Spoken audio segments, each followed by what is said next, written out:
गजाननं भूतगणादिसेवितं कपितजम्बुफलचारुभक्षणम् उमासुतं शोकविनाशकारिकं नमामि विघ्नेश्वर पाद्यपङ्कजम्।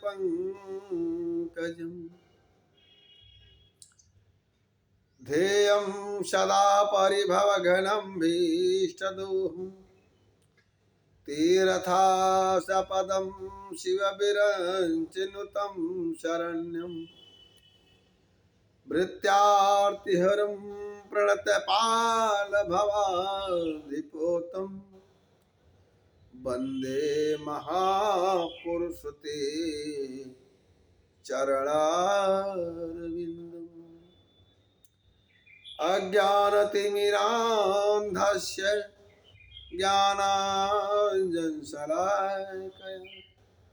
चक्षुरुन्मीलितं येन तस्मै श्रीगुरुवे नमः। अकारण करुणालय वरुणालय अनंत कोटि ब्रह्मांड नायक राजाधिराज महाराज योगेश्वर योग सम्राट अनंतानंत शुद्ध वृद्ध चित परात्पर परब्रह्म सच्चिदानंद भगवान श्री कृष्ण वैसे तो अनेकों अवतार ग्रहण किए हैं, तो दो अवतार इनका प्रमुख है, एक राम जी का, दूसरा कृष्ण जी का।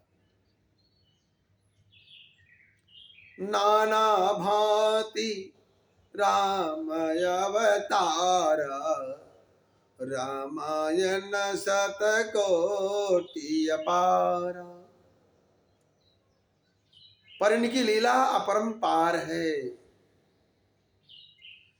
श्री सुखदेव जी कहते हैं कि हरिश्चंद्र के आगे की जो वंशावली है, उनके पुत्र हुए रोहित, और रोहित के हुए हरित, और हरित के हुए चंपक। उसने चंपापुरी नामक नगरी बसाई थी, और चंपक से हुए सुदेव, और उसका पुत्र हुआ विजय। विजय का हुआ भारुक, और भरुक का हुआ वृक, और वृक का पुत्र हुआ वाहु। शत्रुओं ने वाहु से राज छीन लिया। तब वह अपनी पत्नी के साथ वन में चला गया। वन में जाने पर बुढ़ापे के कारण बाहु की मृत्यु हो गई। तब उसकी पत्नी भी उसके साथ सती होने को उद्यत हुई, परंतु महर्षि और को यह मालूम था कि इसे गर्भ है, इसलिए उन्होंने सती होने से रोक दिया। जब उसकी सौतों को यह बात मालूम हुई तो उन्होंने उसे भोजन में विष दे दिया, परंतु गर्भ पर विष का कोई प्रभाव नहीं पड़ा, बल्कि उस विष को लिए हुए ही एक बालक का जन्म हुआ, जो घर के साथ पैदा हुआ, और पैदा होने के कारण उसका नाम सगर पड़ा। प्रेम से बोलो वृंदावन बिहारी लाल की जय। सगर बड़े मनस्वी और यशस्वी राजा हुए। सगर चक्रवर्त्यासीत सागरो यत सुतैः कृतः यशताल जंघान यवनाच्छकान हई हई बरबरान। सगर चक्रवर्ती सम्राट हुए। उन्हीं के पुत्रों ने पृथ्वी खोद कर समुद्र बना दिया। सगर ने अपने गुरुदेव और की आज्ञा मानकर ताल जंग यवन शक है और बर्बर जाति के लोगों का वध नहीं किया, बल्कि उन्हें विरूप बना दिया। उनमें से कुछ के सिर मुड़वा दिए, कुछ के मुंह दाढ़ी मुड़वा दी, कुछ को खुले बालों वाला बना दिया, तो कुछ को आधा मुड़वा दिया। कुछ लोगों को सगर ने केवल वस्त्र ओढ़ने की आज्ञा दी, पहनने की नहीं दिया, और कुछ को केवल लगोटी पहनने को ही कहा, ओढ़ने को नहीं। इसके बाद राजा सगर ने और ऋषि के उपदेशानुसार अश्वमेध यज्ञ किया। संपूर्ण वेद एवं वेदता में आत्मा स्वरूप सब शक्तिमान भगवान की आराधना की। उसके यज्ञ में जो घोड़ा छोड़ा गया था उसे इंद्र ने चुरा लिया। प्रेम से बोलो राधे राधे। उसे महारानी सुमति के गर्भ से उत्पन्न सगर के पुत्रों ने अपने पिता की आज्ञा अनुसार घोड़े के लिए सारी पृथ्वी छान डाली। जब उन्हें कहीं घोड़ा न मिला तब उन्होंने बड़े घमंड में सब और पृथ्वी को खोद डाला। प्रागुदिच्याम दिशि हयम ददृशु कपिलांतिके एषवाज हरश्च औरा आस्ते मिलित लोचन। खोदते खोदते उन्हें पूर्व और उत्तर के कोने पर कपिल मुनि के पास अपना घोड़ा दिखाई पड़ा। घोड़े को देखकर 60,000 राजकुमार शस्त्र उठाकर क्या कहते हुए उनकी ओर दौड़ पड़े कि यही हमारे घोड़े को चुराने वाला चोर है। देखो तो सही, इसने इस समय कैसे आंखें मूंद रखी हैं, क्या पापी है, इसको मार डालो मार डालो। इस समय कपिल मुनि ने अपनी पलकें खोली। इंद्र ने राजकुमारों की वृद्धि हर ली थी। इसी से उन्होंने कपिल मुनि जैसे महापुरुष का तिरस्कार किया। इस तिरस्कार के फलस्वरूप उनके शरीर में ही आग जल उठी, जिससे क्षण भर में ही वे सबके सब जलकर भस्म हो गए। सगर के लड़के कपिल मुनि के क्रोध से जल गए, ऐसा कहना उचित नहीं है। वे तो शुद्ध सत्वगुण के परम आश्रय हैं। उनका शरीर तो जगत को पवित्र करता रहता है, उनमें भला क्रोध रूप तमोगुण की संभावना कैसे आ सकती है। भला कहीं पृथ्वी की धूल का भी आकाश से संबंध होता है। यह संसार सागर एक मृत्युमय पथ है, इसके पार जाना अत्यंत कठिन है। परंतु कपिल मुनि ने इस जगत में सांख्य शास्त्र की एक ऐसी दृढ़ नाव बना दी है जिससे मूर्ति की इच्छा रखने वाले कोई भी, जिससे कि मुक्ति की इच्छा रखने वाले कोई भी व्यक्ति उस समुद्र के पार जा सकता है। वह केवल परम ज्ञानी ही नहीं, स्वयं परमात्मा है। उनमें भला या शत्रु है या मेरा मित्र है, इस प्रकार की भेद बुद्धि कैसे हो सकती है। सगर की दूसरी पत्नी का नाम था केसनी। उससे गर्भ से उन्हें असमंजस नामक पुत्र हुआ। असमंजस के पुत्र का नाम था अंशुमान। वह अपने दादा सगर की आज्ञाओं के पालन तथा उन्हीं की सेवा में लगा रहता। असमंजस पहले जन्म में योगी थे, संग के कारण वह योग से विचलित हो गए थे, परंतु अब भी उन्हें अपने पूर्व जन्म का स्मरण बना हुआ है। इसलिए वे ऐसे काम किया करते थे जिनमें भाई बंधु उन्हें प्रिय न समझे। वे कभी कभी तो अत्यंत निंदित कर्म कर लिया करते थे। अपने को पागल सा दिखलाते, यहां तक कि खेलते हुए बच्चों को सरजू में डाल देते। इस प्रकार उन्होंने लोगों को उद्विग्न कर दिया था। अंत में उनकी ऐसी करतूत देखकर पिता ने पुत्र को स्नेह को तिलांजलि दे दी, पुत्रा स्नेह को तिलांजलि दे दी और उन्हें त्याग दिया। तदंतर असमंजस ने अपने योग बल से उन सब बालकों को जीवित कर दिया और अपने पिता को दिखाकर वह वन में चले गए। अयोध्या के नागरिकों ने जब देखा कि हमारे बालक तो फिर लौट आए हैं, तब उन्हें असीम आश्चर्य हुआ और राजा सगर को भी बड़ा पश्चाताप हुआ। प्रेम से बोलो राधे राधे। इसके बाद राजा सगर की आज्ञा से अंशुमान घोड़े को ढूंढने के लिए निकले। उन्होंने अपने चाचाओं के द्वारा खोदे हुए समुद्र के किनारे चलकर उनके शरीर के भस्म के पास ही घोड़े को देखा। वहीं भगवान के अवतार कपिल मुनि बैठे हुए थे। उनको देखकर उदार हृदय अंशुमान ने उनके चरणों में प्रणाम किया और हाथ जोड़कर एकाग्र मन से उनकी स्तुति की। अंशुमान बोले, न पश्यति त्वाम परमात्म मनोजनो न बुद्धते द्यापि समाधि युक्त भी कुतो पारे तस्य मन शरीर धीर विसर्ग श्रेष्ठा वयम प्रकाशा। प्रभो आप अजन्मा हैं, ब्रह्मा जी से भी आप परे हैं, इसलिए वे आपको प्रत्यक्ष नहीं देख पाते। देखने की बात तो अलग रही, वे समाधि करते करते युक्ति लड़ाते लड़ाते हार गए, किंतु आज तक आपको समझ नहीं पाए। हम लोग तो उनके मन शरीर और बुद्धि से होने वाले सृष्टि के द्वारा बने हुए अज्ञानी जीव हैं, तब भला हम आपको कैसे समझ सकते हैं। संसार के शरीर है सत्वगुण रजोगुण या तमोगुण प्रधान है, वो जागृत और स्वप्न अवस्थाओं में केवल गुणमय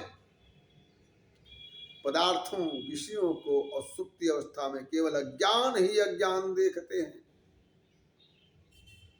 इसका कारण यह है कि आपकी माया से मोहित हो रहे हैं। वह बहिर्मुख होने के कारण बाहर की वस्तुओं को तो देखते हैं, परंतु अपने ही हृदय में स्थित आपको नहीं देख पाते। तम तामहम ज्ञान घनम स्वभाव प्रधत्त तमाया गुण भेद मोहैः सनंदनादैर मुनिभिर्भाव्यम कथम ही मूढ़ा परिभावयम्। आप एक रस हैं, ज्ञान घन हैं। सनंदन आदि मुनि जो आत्मस्वरूप के अनुभव से माया के गुणों के द्वारा होने वाले भेदभाव और उसके कारण अज्ञान को नष्ट कर चुके हैं, आपका निरंतर चिंतन करते रहते हैं। माया के गुणों में ही भूला हुआ मैं मूढ़ किस प्रकार आपका चिंतन करूं।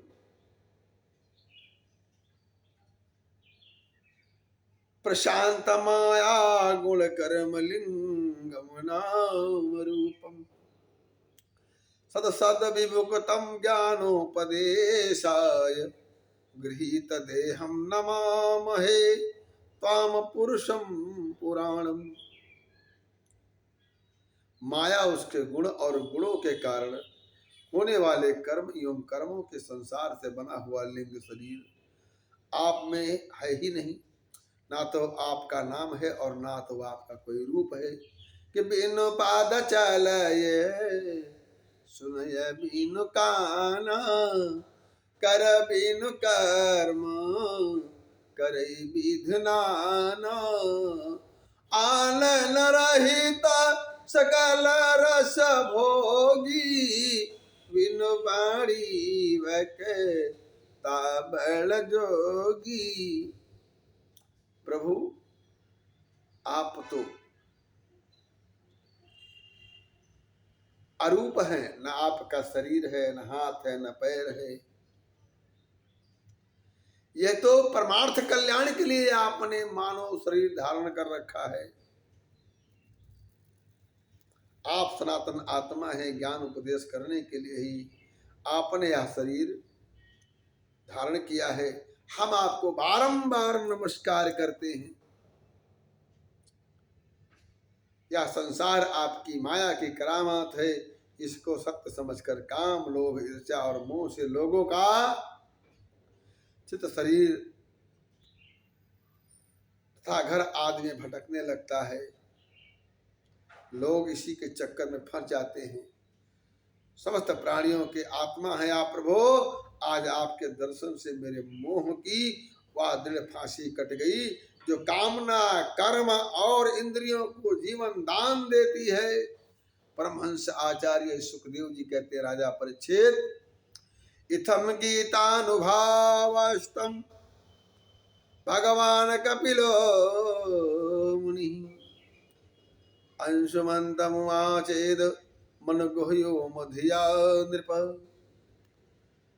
जब अंशुमान ने भगवान कपिल मुनि के प्रभाव का इस प्रकार गान किया, तब उन्होंने मन ही मन अंशुमान पर बड़ा अनुग्रह किया और कहा, श्री भगवान उवाच अशोयम नियताम वत्स पितामह पशुस्तव इमे च पितरो दग्धा गंगा अम्भोरहन्ति नेतरत।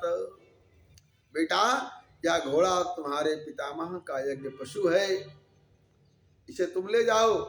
तुम्हारे जले हुए चाचाओं का उद्धार केवल गंगा जल से होगा, और कोई उपाय नहीं है। तम परिक्रम्य शीर्षा प्रसाद्य हयमानयत सगरस्तेन पशुना क्रतुशेषम समापयत। अंशुमान ने बड़ी नम्रता से उन्हें प्रसन्न करके उनकी परिक्रमा की और घोड़े को ले आए। सगर ने उस यज्ञ पशु के द्वारा यज्ञ की शेष क्रिया समाप्त की। तब राजा सगर ने अंशुमान को राज्य का भार सौंप दिया और वह स्वयं विषयों से निष्प्रिय एवं बंधन मुक्त हो गए। उन्होंने महर्षि और के बतलाए हुए मार्ग से परम पद की प्राप्ति की। अंशुमांस तपस्तेपे गंगा नयन काम्यया कालम महंतम नाशक्रोत तथा कालेन संसथितः। अंशुमान ने गंगा जी को लाने की कामना से बहुत वर्षों तक घोर तपस्या की, परंतु सफलता नहीं मिली। समय आने पर उनकी मृत्यु हो गई। अंशुमान के पुत्र दिलीप ने भी वैसी ही तपस्या की, परंतु वे भी असफल रहे। समय आने पर उनकी मृत्यु हो गई।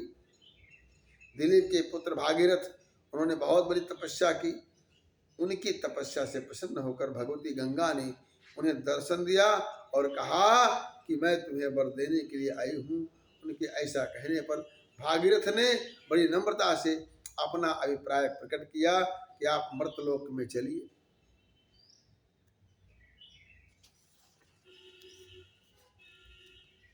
गंगा जी ने कहा, कोपि धारयित्वा वेगं पतन्त्यामि महीतले अन्यथा भूतलं भित्त्वा नृपयास्ये रसातलम्। हे पुत्र, जिस समय मैं स्वर्ग से पृथ्वी तल पर गिरूं, उस समय मेरे वेग को कोई धारण करने वाला होना चाहिए। भागीरथ, ऐसा ना होने पर मैं पृथ्वी को फोड़कर रसातल में चली जाऊंगी।